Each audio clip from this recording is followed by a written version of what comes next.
인풋만으로는 절대로 배울 수 없다고 생각하시면 돼요. 안녕하세요. 톡데이원 충호입니다. 오늘은 스페인어에 대해서 말씀드리고 싶은데요. 스페인어 생각하면 보통 스페인어 국가를 생각하잖아요. 마드리드, 바르셀로나 이런 도시 말이죠.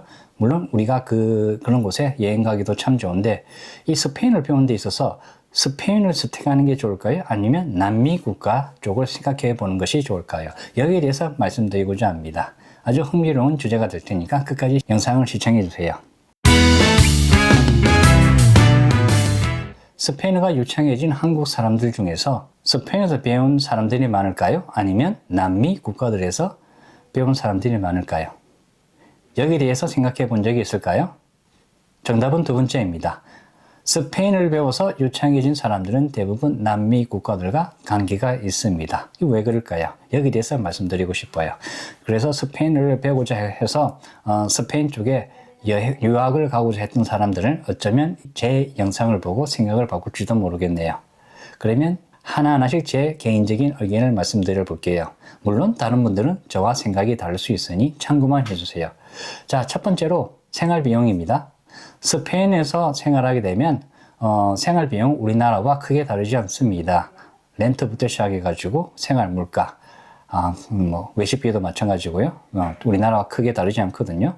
남미 국가에서는 우리나라 절반 이하로도 가능합니다. 물론 렌트는 조금 우리나라보다 7, 80% 정도 가격으로 보시면 돼요. 물론 저렴한 도시는 저렴하게 월세를 찾을 수도 있습니다. 제가 말씀드리는 남미에서 어느 정도 안전하면서도 그리고 생활 편의성이 우수한 곳, 이런 기준으로 말씀드리는 거예요. 그러니까 그곳 현지 기준으로 봤을 때는 어느 정도 부자 동네에 속할 수 있는 곳들을 말씀드리는 거예요.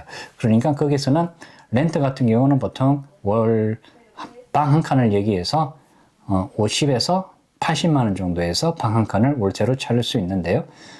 스페인에서는 다릅니다. 우리나라 비슷합니다.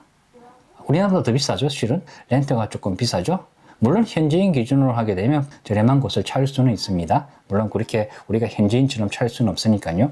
그래서 렌트비가 좀 비싸고 생활 물가가 우리나라와 비슷하다 보니까 아무래도 전체적인 생활 비용은 남미 국가에 비해서 스페인 쪽이 2배 이상 넘어갑니다. 그런 비용 때문에 아무래도 스페인에 오래 지내기가 힘들죠. 스페인 유학을 가더라도 1년, 2년, 3년 이상 오래 하기가 어려운 이유입니다. 반면에 남미에서는 다릅니다. 남미 국가에서는 생활비가 저렴해서 1년, 2년, 3년, 5년까지 원하는 대로 지낼 수 있죠. 비자 받기가 조금 더 쉽습니다. 한국 사람이다 보니까요. 그래서 5년 지나게 되면 보통 영구 비자를 받을 수도 있어요. 그러니까 거기서 바로 오랜 동안 지낼 수 있는 비자를 받게 될 수도 있죠. 두 번째로 언어 환경의 차이입니다. 스페인어를 어느 나라에서 내가 더 많이 사용해 볼 수 있느냐, 이 점에서 말씀드리고 싶은데요. 스페인에서는 영어를 할 수 있는 사람들이 좀 많이 있습니다. 남미에서는 우리가 비록 영어를 물어봐도 그 사람들은 어림도 없습니다. 스페인어로 얘기할 겁니다. 그만큼 남미에서는 영어를 잘하는 사람들이 많지 않습니다. 물론 멕시코 칸쿤 같은 도시에서는 여러 나라 사람들이 오는 휴양지이기 때문에 영어가 유창한 사람들이 아주 많습니다. 그런 곳에서는 우리가 비록 스페인어를 연습하고 싶어서 스페인어로 물어봐도 그쪽 사람들이 바로 영어로 대답할 겁니다. 왜냐하면 우리가 한국 사람이니까요. 얼굴 보자마자 바로 영어가 튀어나올 거예요. 그만큼 영어를 잘합니다. 그쪽에서는. 그런데 칸쿤 말고는, 예를 들면 대표적인 휴양 도시 말고는 대부분 영어를 잘 못합니다. 영어 실력이 아주 낮아요. 그래서 스페인어로 대부분 얘기를 하게 됩니다. 그러니까 우리가 밖에 나가서 물건을 사거나 할 때, 이럴 때는 대부분 남미 국가들에서는 스페인어를 사용할 수밖에 없습니다. 어쩔 수 없어요. 그래서 몰입 환경이 될 수 있는 거죠. 스페인에서는 다릅니다. 내가 스페인어를 얘기하면 저쪽에서 영어를 얘기한다든지 아니면 그렇게 관심 없게 스페인어를 아주 다정다감하게 여러분들에게 하지 않습니다. 그런 차이점이 있고요. 그리고 또 한 가지는 친구들 측면이죠. 스페인에서는 한국 사람들에 대해서 관심 있는 사람들이 그렇게 많지 않습니다. 그래서 친구를 사귀기가 어려워요. 그런데 반면에 남미에서는 한국 문화에 관심 있는 사람들이 아주 많이 있기 때문에 현지 친구들을 찾는다 그러면요. 예를 들면 페이스북에서 소개 글을 올리고 친구를 사귀고 싶다 그러면 수십 명, 수백 명이 연락이 올 거예요. 그러면 거기서 마음에 드는 사람 골라서 연락해서 친구로 사귀도 될 정도입니다. 그만큼 남미 사람들은 아주 우리에게 관심이 아주 많이 있어요. 그러니까 남미 쪽 사람들과 친구로 쉽게 사귀고, 그리고 밖에서 예를 들면 커피 한잔 하면서 스페인어를 연습할 기회가 얼마든지 많이 있습니다. 매일매일 다른 사람 바꾸어 가면서 그렇게 만날 수도 있어요. 물론 뭐 돈을 아끼고 잘 되면 공원에서 만나도 됩니다. 그렇게 내가 만나고 싶다 그러면 그만큼 남미 사람들 누구라도 다 나와요. 그런 정도입니다. 그만큼 스페인어를 연습할 기회가 아주 많이 있습니다. 내가 언어를 연습할 수 있는 환경이 아주 우수한 곳이 남미 국가들입니다. 그리고 여행 측면에서도 말씀드려볼까요? 일반적으로 스페인에서는 비자 없이 90일간 지낼 수 있습니다. 그런데 남미에서는, 특히 멕시코에서는 비자 없이 180일간 지낼 수 있습니다. 따라서 180일간 지내다가 다른 나라로 한번 나갔다가 들어오면, 비자를 하게 되면 1년 이상을 지낼 수 있습니다. 그만큼 멕시코에서는 오랜 기간 체류하는 게 가능합니다. 세 번째로 스페인 어학당에서 배우는 스페인에 대해서 얘기해 보죠. 일반적으로 스페인에서는 우리나라처럼 문법 비중이 높은 국가에 속합니다. 아시아에서 문법 비중이 가장 높은 나라는 일본이죠. 그리고 일본, 한국. 이렇게 두 나라가 문법 비중이 높은데요. 문법 비중이 높은 나라일수록 아무래도 그 회화 실력은 낮은 경우가 많습니다. 들이는 노력과 시간을 따졌을 때 말이죠. 반면에 중국에서는 우리보다 작은 시간을 투자하더라도 중국어 모국어 환경 때문에 그런 것도 없지 않아 있지만 연습한다는 그 개념이 많이 있기 때문에 중국에서는 같은 시간을 배워도 우리나라 사람들보다 조금 더 높은 레벨에 도달하기가 훨씬 쉽습니다. 그러니까 다시 말해서 문법을 많이 다루고 회화 비중보다 공부 학습 비중이 더 많은 국가일수록 그 나라에서 배우는 그 언어도 교육이 조금 그런 면이 많이 있습니다. 스페인에서 문법 비중이 조금 높은 나라에 속하기 때문에 수업을 하더라도 그런 쪽으로 좀 비중이 높습니다. 그래서 단어라든지 문법이라든지 조금 회화 측면에서 사용한다는 것보다는 스페인어를 조금 더 스페인 그 자체를 이해하려는 교육이 조금 비중이 높습니다. 그래서 보통 스페인에서 유학을 가서 6개월 한다든지 1년을 지낸다 하더라도 스페인어가 기본적인 회화 실력마저도 어느 정도 기준에 도달하는 경우가 별로 없어요. 전에 이런 경우가 있었습니다. 스페인에 가서 스페인어를 배운다고 스페인에 유학 갔습니다. 1년간 지냈어요. 그런데 그 친구가 저한테 연락을 했어요. 스페인어 회화가 잘 안 된다고. 그래서 저희 쪽 수업을 들었습니다. 정말. 그런 경우 허다하게 있습니다. 제 쪽에서 스페인어 살면서도 스페인어가 회화가 잘 안 된다고 스페인어 배우고 싶어요 해서 저희 쪽 수업을 듣는 경우가 많이 있어요. 남미 선생님들입니다. 조금 언어가 다르긴 하지만 저희 쪽에서 배우다 보니까 저희 쪽에서 배우는 한 달이 그쪽에서 배우는 6개월을 능가하는 경우가 많이 있습니다. 왜냐하면 저희 쪽에서는 회화 위주로만 시키거든요. 회화 연습 위주로만 하게 되니까 그 회화 실력을 올린단 말이죠. 회화 실력과 상관없는 다른 부분, 군더더기는 우리가 가르치지 않습니다. 그래서 회화 중심적으로 회화 실력을 끌어올리는 데 중점을 둔단 말이죠. 그렇게 배우다 보니까 우리 쪽에서 예를 들면 6개월 배우잖아요. 스페인에서 유학 간 1년, 비록 1년 동안 스페인어에 예를 들면 10시간 이상 노출되는 환경에 있으면서도 스페인어를 열심히 공부하는데도 불구하고 스페인어 회화는 상당히 더딘 경우가 많습니다.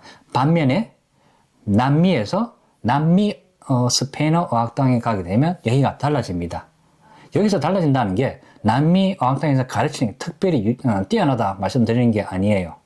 똑같습니다. 별반 차이 없습니다. 문법을 조금 어느 정도 가르치고 단어 가르치고 다 합니다. 할 거 다 합니다. 그런데 어학당을 나와서의 문제입니다. 똑같은 4시간을 매일마다 스페인 또는 남미에서 배운다고 가정해보죠. 스페인에서 4시간 배우고 난 다음에는 대학교로 나오잖아요. 그러면 스페인 친구들을 사귈 기회도 적다 보니까 한국 사람들이 집에서 머무는 경우도 많고 아니면 한국 친구들과 사귄다든지 아니면 홀로 공부한다든지 이런 경우가 많아요. 그런데 남미 국가는 달라요. 남미에서는 어떻게 되냐면 수업을 받고 난 다음에는 그리고 나오자마자 남미 친구들을 사귈 기회가 제가 많다고 그랬잖아요. 어떻게 할까요? 대부분 다 한국 남미 친구들과 놀러 나갑니다. 대부분. 아주 쉽거든요. 예를 들면 한국 남자라면 남미 여자 친구들이죠. 여성 친구들 얼마든지 사귈 수 있습니다. 여성 친구들 사귀어서 카페 간다든지 아니면 어디 공원 간다든지 얼마든지 스페인을 사용할 수 있거든요. 그래서 어학당에 나와서 그렇게 많은 시간을 남미 사람들과 즐겁게 놀면서 대화를 하게 되니까 그만큼 스페인어가 빨리 향상이 되는 거예요. 그래서 스페인에서 1년 유학한 사람들 있잖아요. 남미 1년하고 레벨 비교하면요. 2배 이상 차이 납니다. 최소 2배 이상입니다. 아무리 못해도. 스페인 3년 유학을 했다? 그 레벨이 남미 1년 유학한 레벨하고 같아질 수 있습니다. 그만큼 남미에서는 스페인어 레벨을 올리기가 아주 수월합니다. 환경적인 측면에서 그렇습니다. 언어 습득에서 가장 중요한 것은 뭐냐면요. 사용하는 것이거든요. 이해 가능한 인풋을 많이 하면 할수록 우리가 그 언어에 유창해질 수 있다는 크라센 박사의 이론도 있지만 크라센 박사의 이론은 유럽 쪽에, 미국 쪽에 여기에서 해당하는 거거든요. 그러니까 유사한 언어가 많은 국가에 해당하는 거죠. 우리나라 사람들은 모국어, 한국어 특유의 제한이 있기 때문에 제가 왜 제한이라고 하냐면 한국어와 유사한 언어는 일본어거든요. 그러니까 우리도 이해 가능한 인풋을 통해서 일본어를 잘 배울 수 있습니다. 일본어가 또 그만큼 쉽기 때문에 우리나라 사람들에게는. 그런데 중국어부터는 달라지게 됩니다. 중국어도 어느 정도 쉬운 언어에 속하긴 하지만 일본어보다는 상당히 어렵습니다. 그런데 중국어를 이제 벗어나게 되면 어떻게 될까요? 전부 다 이제 동유럽, 서유럽 넘어가잖아요. 그 모든 언어들은 전부 어려워집니다. 그래서 우리나라 언어와 모국어와 많이 상이한 언어들은 어떻게 되느냐? 인풋만으로 배울 수 없습니다. 여기 이 영상을 보고 있는 분들 중에 혹시라도 저는 인풋만 해서 영어가 유창하게 되었어요. 이렇게 자신 있게 말할 수 있는 사람은 댓글 남겨주세요.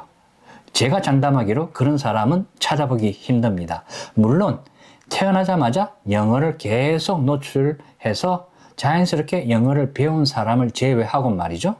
청소년 이후부터 만약에 영어를 배웠다고 가정한다면 인풋만으로는 영어가 절대로 유창해지지 않습니다. 우리 모국어가 다른 언어일수록 상이한 언어일수록 아웃풋을 많이 해야 되죠. 아웃풋 비중이 절대적으로 많이 높아야 합니다. 그러면 그럴수록 우리는 그 언어를 유창하게 말할 수 있게 되거든요. 따라서 스페인어든 영어든 프랑스어든 독일어이든 무슨 언어인든지 간에 우리나라와 지리적으로 간단하게 생각하면 이래요. 지리적으로 우리나라보다 멀리 있는 나라의 언어들.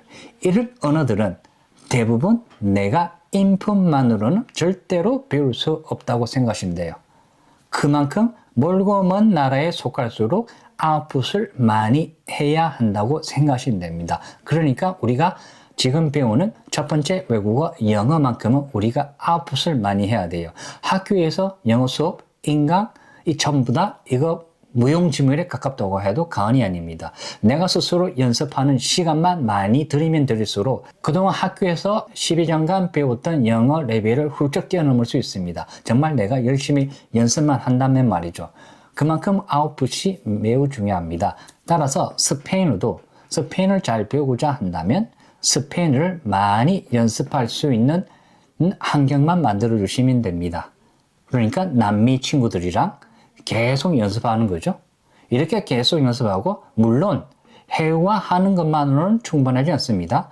회화하면서 자기가 실수를 많이 하잖아요. 그 실수하는 부분들을 전부 다 교정을 받아서 또 다시 연습해야 됩니다. 올바른 문장을 말이죠.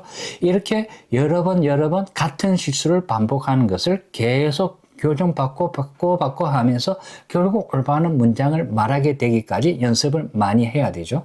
그렇게 하게 되면요, 스페인어가 유창해집니다. 스페인어 유창해지기까지 5년 정도 걸리게 됩니다. 그 5년 동안 열심히 연습하게 되면요, 그동안 우리가 영어 16년간 배웠던 거 그 레벨을 서너 배 이상 뛰어넘을 수 있어요. 스페인어를 배우는 것이 영어보다 왜 쉬우냐면 영어를 배울 때 우리가 잘못 배운 것들이 아주 많거든요. 그런 간섭이라든지 습관들이 다 배어있단 말이죠, 아직까지. 근데 스페인어를 배우게 되면요, 우리가 그런 어떻게 배워야 할지 처음에 잘 모르잖아요. 학원도 찾기 힘들고 그러다 보니까 스페인어를 회화 쪽으로만 접근하는 경우가 많이 있습니다. 그렇게 회화 쪽으로만 접근하고 그리고 스페인어로 된 책을 읽잖아요. 그러니 모든 게 해결됩니다. 스페인어 아주 유창해질 수 있습니다. 그리고 한 가지 스페인어를 배우면 영어보다 더 좋은 점이 기회가 많아져요. 어떤 기회냐면 우리가 영어가 유창해진다고 생각해 보죠. 영어가 유창해질 때 어떻게 될까요? 좋은 회사에 취직하는 거죠. 아니면 미국 이민 가서 미국에서 회사 찾는 거, 좋은 직장 찾는 거죠. 스페인어는 어떻게 될까요? 스페인어도 뭐 그런 과정을 거칠 수도 있는데 또 다른 측면에서 스페인어를 잘하게 되면 남미 사람들과 어떤 것을 협력할 수 있을까? 이런 관점이 생겨요. 영어는 아무리 잘하더라도 그 나라 가서 처음부터 다시 배워야 되지만 남미 국가들을 생각하면 우리의 지식이 상대적으로 남미 사람들보다 높기 때문에 어떻게 되냐면 남미 사람들 생각에서 우리가 위로 올라가게 되죠. 비록 우리의 스페인어가 그 사람들보다 못하더라도 말이죠. 그렇게 우리가 스페인어를 이용해서 남미 사람들과 협력할 수 있는 기회가 아주 많이 있어요. 예를 들면 프로그램 만든다든지 앱 만든다든지 웹사이트 만든다든지 모든 게 외주가 가능하죠. 인터넷으로 외주를 줄 수 있는 것은 모든 것은 다 생각해 볼 수 있습니다. 한번 생각해 보세요. 나는 여기서 한국에서 외주를 주고 남미 사람들이 외주 받는 일을 처리하고 다시 우리에게 전달해 주는 거죠. 그리고 우리는 한국 회사랑 연결해 주고 이런 기회가 많아집니다. 실제로 그렇거든요. 스페인어가 유창한 한국 사람들은 상대적으로 적거든요. 그러니까 누군가가 이미 스페인어가 유창하다. 제가 생각했던 것처럼 이미 그런 것을 실천하고 있는 사람들도 있지만 여러분들도 지금부터라도 스페인어를 잘 배우게 되면 제가 말씀드렸다시피 영어보다 더 많은 시간이 걸리진 않거든요. 그래서 아주 유창해진 다음에 그리고 남미 사람들하고 협업해가지고 뭔가 새로운 비즈니스를 창조해 볼 수 있습니다. 그러니까 사장이 될 기회가 아주 많습니다. 정말 그렇습니다. 남미 국가들에 가보시면 아시겠지만 일반적으로 하다못해 종업원 5명을 거느린 슈퍼마켓 주인이 대부분 한국 사람들입니다. 한국 사람들은 남미 사람들 밑에서 일하지 않습니다. 보통 그렇습니다. 그래서 스페인을 보면 영어보다 더 많은 기회가 있다고 저는 생각하는 바입니다. 스페인어 배우면 아주 좋은 언어이니까 한번 스페인을 한번 배워보세요. 감사합니다.